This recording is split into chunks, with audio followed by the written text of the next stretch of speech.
What's your name, denomination, and your graduating year?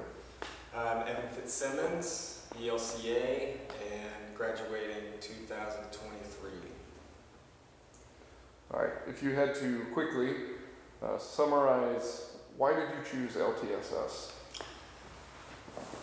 Man, it's interesting because it actually wasn't my number one choice. My father was here, Mark Fitzsimmons, and he was the campus pastor at the time. And I remember as I was looking at seminaries, I think for the integrity of the process, I looked at Gettysburg and Wartburg, and I flew up to Minnesota and visited some friends there as I looked at Luther, and was in conversations with pretty much all except maybe two Lutheran seminaries, or ELCA seminaries. And then while I was working at a church in South Carolina, and they sent me on a retreat. It was a young person's retreat in Atlanta, and I met Jennifer Shimoda. And I've just told people Jennifer Shimoda could sell water to a well. And talking with her, she really spoke about community, and it was the first, out of all the seminaries, it was the first one to kind of lead with community. And so I think then I was able to put maybe my hesitation to be on the same campus as my dad aside and really take it into where I wanted to go. And so my dad and I started working from there. So Jennifer Shimoda is probably the biggest reason that I chose LTSS. So up next, we're going to move into the kind of your call story. So tell me about yourself and what called you to this place? What called you to ministry, or just in general, what has God been doing in your life? Yeah, so my call story, it probably starts as young as maybe 2 or 3 years old. And it wasn't called to be a pastor, it was just called to something. And I think that I've been trying to explore what that is. Part of it involves me being a 2-year-old and running off and almost running into the middle of a road. And a woman stopped her car and picked me up and took me back to church. And I always thought of that story as God rescuing me or an angel saving me for some purpose. And trying to unpack what that purpose was. And I think shortly after that, there was a call to teaching, and that was as young as 4 years old, 5 years old, 6 years old. It was a recurring process of I really enjoyed teaching and helping people. And I think there's a distinction with that. It's not just teaching, like I get to be the lead, but it's really I want to walk alongside people and help people. And so that was how I viewed education and teaching. And so when I was in high school and then college, I studied elementary education. And when I was in the 4th grade classroom, I realized my passion wasn't necessarily the academic side of education, which is what I think the setting that I was in, and maybe even the setting that education is today, is more academic geared, but I was focused on behaviors. And I was starting to think about, well, maybe I become a school counselor, maybe I become an assistant principal down the line. Like I want to help the kids that are struggling to work in teams and struggling to, vocalize their anger and things like that. And that's what turned me into youth ministry. That would have been 2017. So I did 3 years of youth ministry and then felt called to explore seminary and just see if I would step in other ministry waters at that point. But it's always been an educational thread, and maybe even that as like a counselor or an advocate for youth, put it that way. What would you feel, or what would you say really drew you towards that educational track? Yeah, and I mean, part of it is, I think of 4-year-old Evan. For a show and tell project, I read a Froggy book to the class, and I couldn't read, but I mimicked my mom do it, and that was what I did. And I remember, the teacher being so impressed by it. But then I also remember, first grade Evan was teaching my brother how to dribble basketball or teaching sports and stuff like that. And I just speak to it as God's call because it's not things that I thought about. It was part of my personality. It was just part of who I was. When I was in 5th grade, there was a project that we had. You had to teach the class something new.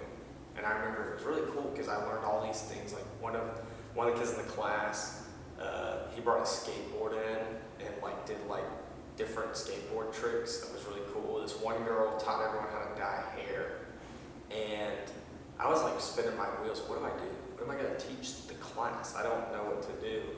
And I ended up talking to my parents about it. And, it's just what do you like doing? What is something that you enjoy and want to teach them? And I said, well, I like leading. I like playing games. I like, leading games. And that's what I did. And it was just early signs of youth ministry, as a 10-year-old kid.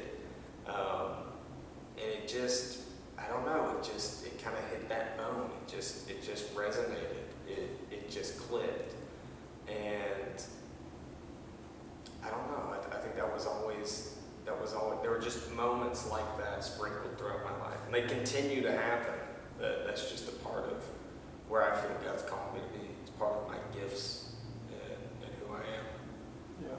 How have you felt your vocational life kind of develop or maybe change while you've been here at LTSS? Yeah, because I came in, I think part of it is trying to meld this identity as a teacher into a pastoral identity. I think, and there's even been some tension with that, or even maybe some friction with it, because I am clinging on to that educational. Part of it, I think of my entrance essay was titled, "Can the church be my classroom?" And it was almost like a question that I don't know if it can be, but that's what I'm discerning, is do my gifts in the classroom, how I view the role of a pastor, do those skills that I think I bring as an educator or a counselor, do they align in this field? And it's funny because I still don't really know the answer to that, but that was the question that I came in with. As far as where my vocational, I think what I've learned is, as far as a spiritual leader, I can be a really attentive listener. And I think that's the role of an educator, is not necessarily, the role of an educator is not necessarily to have all the answers. I think that's the role of a weak educator, or a misconception of educators. But I think the role of an educator is to listen to where the people are at, and then be able to provide an insight that resonates with them, or maybe turns on the light bulb, where they go, I got it. Like that, I think that's teaching at its purest form. And it's not something that you can just kind of walk in and do. I think you have to sit and really pay attention to the people that are in the education setting, whatever role it is. It can be a classroom, it can be a cabin if you're doing a summer camp, just where the people are gathered, be a Bible study. But it's just really paying attention to what people are really saying, and then being able to provide some sort of insight, just kind of picking up on that. Where do you, where would you say that you've seen God in those moments, or in kind of that connection between the education and where you're at? Yeah.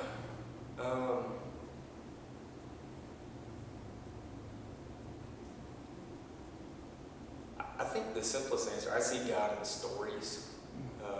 There is something powerful, something something powerful about parables, but there's something powerful about scriptures, and then a distinction. There's something powerful about parables, and then I think there's something powerful in the stories we share each other. And I just know in seminary, I think it's been the most fruitful time that we have in this community is when we're able to really express those stories with each other. And it's not easy, you know. I think that's where I've seen a change, not only within myself to be more vulnerable and share, but I think just even within the community, even within the teachers, you know, teachers that we get that are new, and then they've been here 3 years, just like we have, is you kind of see the whole campus kind of evolve as they get to know each other. And I don't know if I avoided God in the question, but I think God wants us to be vulnerable with each other. I think of the tax collector and the Pharisee praying in the temple. I think of any time people come to Jesus and Jesus looks at them and sees their faith, that there's a genuineness when Jesus sees their faith, that there's something about being genuine, being true to yourself, that I think is pleasing in God's eyes. I don't know if it's stated enough, but I think it's a real feeling. I think it resonates. Yeah. Pivoting a little bit back then, if you have maybe more to add to the story, that's okay, but also if not, but kind of why did you choose LTSS, and how did this kind of become your home for the last 3 years? So the big, I would say, not a burning bush moment, but kind of where the turning point really came for me was when I was teaching 4th grade and I was looking at other jobs, a job came on my desk that was in Minnesota. It was for a youth ministry job. And I saw that, I go, Minnesota? I want to go here. Like, really? It's going to be cold and all this. But I went through the process and I did the interview and I was interested. And when I took that job, that was maybe a first step of, okay, I'm letting go and I'm trusting God. And I think I forgot that trust. I think when I was in Minnesota, I think there were a lot of things I had to learn, and ended up moving to South Carolina for another youth job. And I think I was kind of focused on me at that point. I don't know that I was really going where God was calling me. I think I was trying to, but I don't know that I was necessarily in tune with that. But the big aha moment, or the burning bush moment, was I was working a South Carolina youth retreat at Isle Palms. So these high schoolers are leading a devotion on the beach. And it's at night, and they tell us to, when we break out of the circle, we're supposed to find a spot in the sand and write a message. And the message would be received by God. I think they said, like, write it down towards the waves or something like that. Well, as soon as we break the group, I remember this kid, Thomas, who'd been kind of goofy all weekend. This high schooler, Thomas, he just takes off running in the dark. And one of the adults kind of looks over at me, like rolls their eyes, like, ugh. And I go, I got it. And I go walk in the darkness behind him, just like, you know, it's not a big deal. I'm just going to go follow him. And as I'm walking behind this kid, just kind of running off, I'm just talking to God. I'm just praying, and I'm talking about the good week. And I have some internal wrestlings that I have of, did I leave Minnesota too soon, that I was called there? It's almost like Jonah. It's like, you called me here, but I didn't want to, you know, it's like I left, and maybe I left too soon. That was a really internal wrestling that I had to face. And I'm having this prayer, and then all of a sudden in this deep prayer, this kid Thomas comes running by again, and he says, I gotta catch me a crab for some grub in the morning. And I'm just cracking up. I mean, I'm laughing. And it's in that moment, I felt God just on me. And so I found a spot in the sand and I just wrote something. And it felt like someone was tracing my hand. It felt like someone was guiding my finger. And I just wrote, into your hands. Into your hands. And you know, you write it, and then I kept praying, and I'm just thinking, yeah, you know, it's in your hands, God. You know, I have gone my ways, and, you know, I don't really know. I don't know that I make the best decisions, but I'm ready to let go and trust.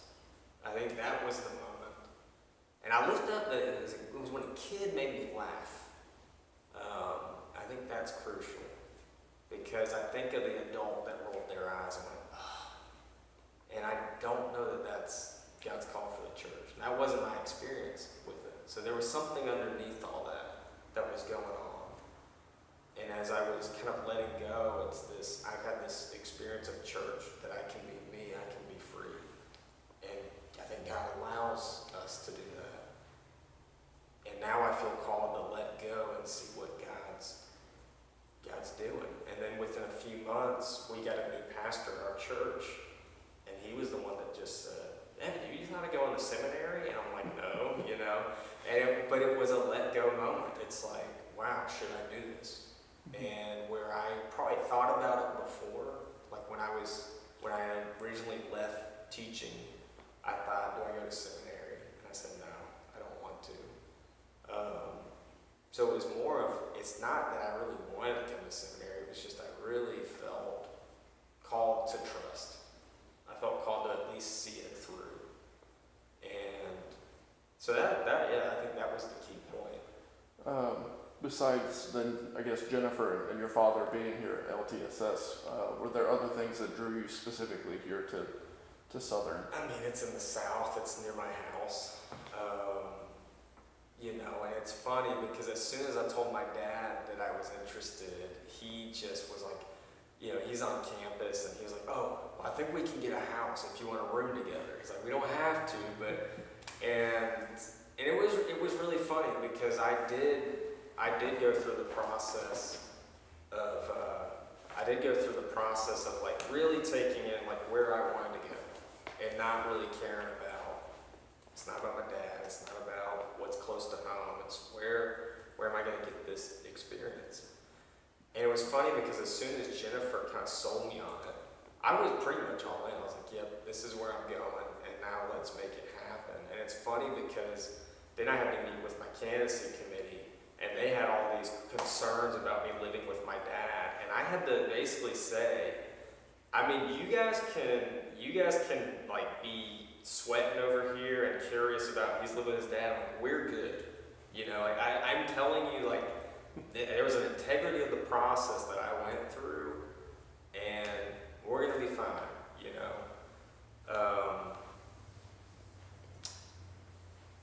I don't know as far as anything else that was really a drawing factor. Again, I don't want to take away from Jennifer Shimoda. She was phenomenal at recruiting people. She was just honest. I think that was the thing. She was honest. She was personable. She made an effort. I'll put it that way. She made an effort where talking with some of the other seminaries, good people, but they were overselling. I think they were selling too much. It's like, you don't have to sell it when it's about creating relationships, you know. You don't have to sell that. You can just talk about it. And I think that's what Jennifer did. And I think that was the value of it. Yeah. What while you've been here at the seminary, what have been, I guess, maybe some of your favorite experiences, or what really has connected you with this campus here? Yeah, I've really enjoyed the teachers, just some of the great theological minds of this campus. And I kept a Word document. I probably started it a month after I started at seminary. And so it's 3 years of just a Word document of just theological nuggets. And it started with primarily professors, but then eventually some students had to make their way into into that. And it's really cool. And that's something that I take with me, and I want to make sure I save it in a place that it doesn't just die with my computer, but there's just some really cool insights from people. So I think in the educational sense, I think that's one. But then I also got to lift up, I was able to live with two great roommates. My first one was my dad. And for 1 year, my first year at seminary, I always get to share with my dad. And he wouldn't be here, he'd only be here a few days during the week. But when he was here, we'd go walk on the river. And I would ask him questions I'd never thought to ask him before about seminary, about first call, about early ministry. And we'd just go on the river, we'd talk. And then I would be talking about my stresses and my concerns and my feelings. And he, it's things that we never really had those conversations before. I don't know why. We just didn't feel we needed to. I don't know. That we were, again, my dad and I wore a lot of different hats together. And I think that was why, is we had to be roommates, dad's son, campus pastor and seminarian. I was in this class for worship. It's just, there were all these different hats we had to wear, and I think we just embraced that, and we found ways to talk about those things, but then at the end of the day, we would still just cook food and listen to Rolling Stones and watch South Park in the apartment, and we just did a really good job balancing that, but just really good conversation. And then the other roommate I had the year after was Matt Hansen. And the theological conversations in apartment 201 were special. And that's a place that I call it holy ground. And I hope every seminary apartment is that. Whether you're in seminary or in the OT, there's something very intimate in that space of an apartment. And you can have really meaningful conversations, especially going from where you're in the classroom and you're in chapel and you're getting exposed to all these things, and again, all these theological minds, whether they're professors or students, that it's you're gonna talk about it when you're with the people that you trust, and you can kind of bounce it off of them. I think that's the most unexpected. It's maybe what you expect in seminary, is you expect God's presence to be felt, but I think it was just surprising in the way that it was felt, because it just feels like everyday stuff. It's like going to class, it's like going to a job, or it's like going to school. But when it hits, it really hits hard. And it's like, whoa, it's like, what just happened? And then you're talking about with your dad on the river, or you're talking about it with your roommate in your apartment. And God just has a way of just being really present in this space. And it's just really cool. Yeah. What kind of the flip side to that also at the same time? Where do you see maybe improvements or places that this campus could elevate itself next? Yeah. And I know campuses are always going to be thinking of that. How can we improve? I think they've just been transcending since we've been here. I think they're in a really good place moving forward. I know they've had a lot of just turnover staff-wise, but I think even the way we're looking at classes at this time, and just kind of hearing where they've kind of evolved over time, is I just think the classroom space is more conversational. It seems it's more about getting that dialogue. I wouldn't have a Word document if we were being lectured at all the time, is that the dialogue actually makes the professors say more profound things, and I think they're able to speak and connect in ways that are more authentic, more meaningful. I think the biggest challenge, I don't think it relates to the seminary, but I think the biggest challenge that seminarians have talked about is just going through their specific candidacies.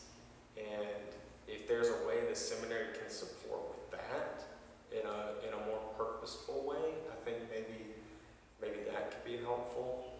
But I have noticed that I think what seminary equips ministers for doesn't necessarily align with all the different candidacies. And there's different, again, it depends on what candidacy you're going through. But I think that raises a lot of questions for me, is if the seminary is shaping me as a minister in this way, as a public minister in this way, but the candidate is expecting the academics are shaping me another way, then what are we really getting? And I don't know that there's been a lot of conversation about that. But that would be my biggest thing. Kind of throwing in a little bit more of a fun question just to see what else you've been up to while you've been here. But what do you like to do in your free time when you don't have homework or a school that you have to like study for? What kind of maybe hobbies or projects, social groups do you kind of participate in while you've been here? Yeah. So Columbia itself is a unique town, city. I don't know if it's a town or a city. It says it's a city. It feels kind of like I don't know. It's a hodgepodge. I don't know what it is. Spent a lot of time on Gervais Street. You've got some great restaurants out there, and I enjoy. Not gonna lie, I've enjoyed some of the nightlife here with some students, and it's really cool. We have the OT program here. That they've been a fun group, and so I know people in the area, so it's usually just what are people doing. Go Beer Garden is a great place to gather with food trucks and food. And we actually started with the seminarians. I thought it was fun when we went on Fridays and we'd have our kind of the prayer time and lunch time and gathering. I think that's always been a thing with the seminary, is trying to get people to gather. That it's an interesting community, that we can be really tight-knit, but it's always changing so quick that you're always rebuilding every year, unless you're capstone seniors and you're in a unique position where you know everybody. But for the most part, the only people that know each other are in your year, in your class. So I think besides that hurdle, I think I always try to get together with people, go to a brewery or a restaurant, or occasional Fireflies game. Talked about the river walk. Earlwood Park is a great spot too. But other than that, I'm from the Carolinas, so the unique thing about being so close is when friends are wanting to get together, is I can make a trip. And I've gone to Asheville, North Carolina, and Chapel Hill, and DC is not that far. Charleston. I lived up Charleston, and probably my roommate and I, anytime we went on vacation, we went down there. So it's probably 3 Charleston trips. It's 2 hours away. So Sullivan's Island is the move, but it's the best kept secret. So don't tell anyone. Just keep it yourself. Well, I don't think the viewership will be too high on the videos, but you never know. Maybe LTSS will cause a flood over that beach. So what advice would you give to new students as they come into this community in the seminary? Man, I would give a lot of advice. Maybe not. I think one, I got one in my back pocket. That can't be number one though. That's going to be another advice. I think the first piece of advice would be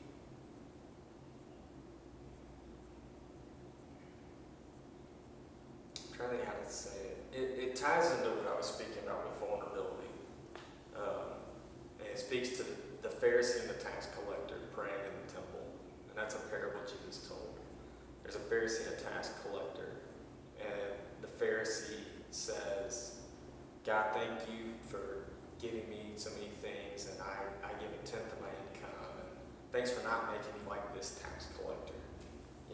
That's basically his prayer, that I do all the right things. And the tax collector can't even look up to God because he has tears in his eyes. He says, have mercy on me because I'm a sinner. And Jesus just makes a distinction. You know, pray like that tax collector.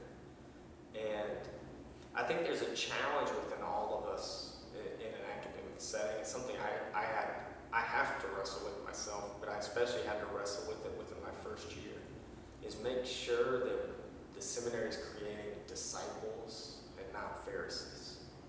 And that's not a dig on Pharisees, because I think, as Dr. Ayers points out, Pharisees want to do what's right.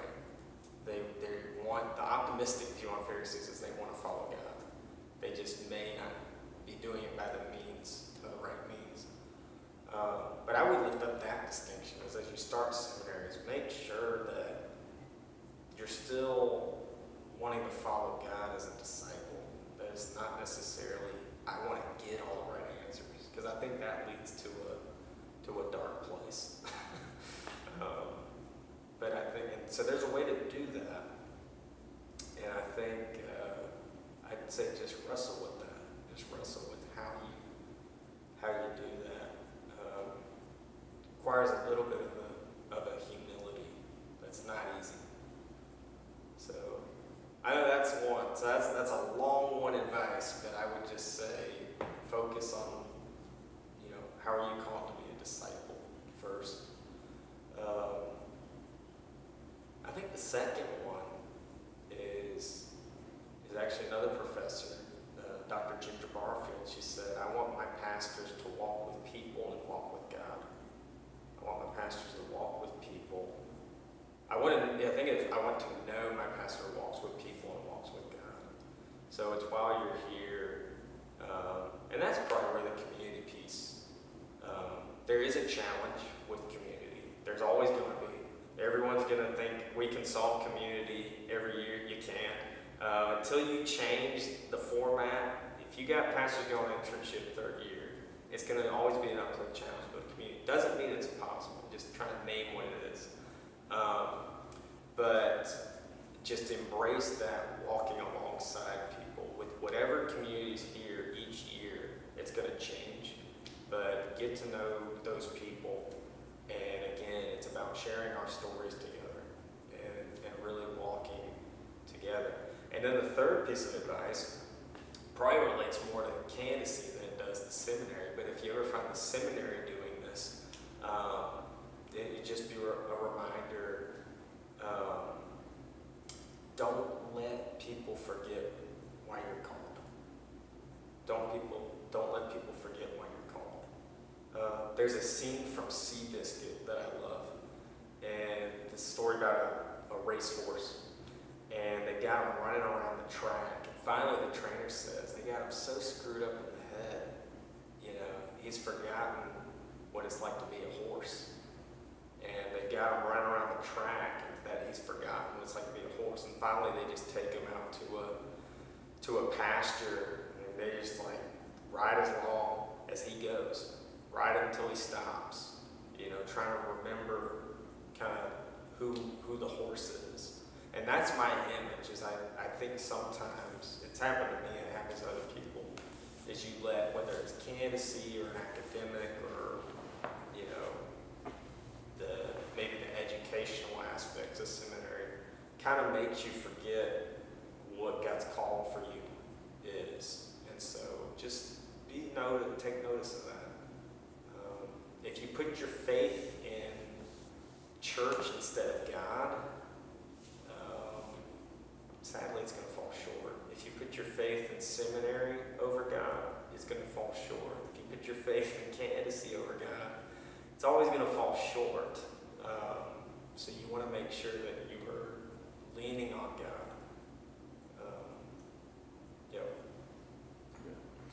So as we wrap up our senior year here, as you go forward, what do you hope to do in your call and kind of after graduation? What are you looking for out here past graduation? Yeah, me specifically, I'm excited because I am not going to be an ordained pastor just yet. I keep telling people, jokingly, ask me in 5 years. I might have a change of heart.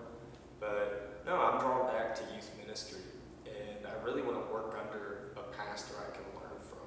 What I lacked in the 3 years I was in youth ministry was I worked with a bunch of pastors, but it was all interim, and I haven't been able to see, besides my field ed pastor, just kind of a pastor who's really seasoned, who's really been in a place. And so that's what I've been in my interviews.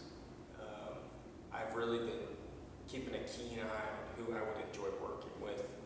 And so that's one, and then also just I bring different tools to I have different tools in my tool belt this time than just going off my education. So I'm excited to use that. It's kind of scary, but it's exciting. And I'm ready to kind of take on that challenge and really, I think my public ministry is going to take a new chapter moving forward. Awesome. Do you have any closing statements or remarks you'd like to leave with anybody?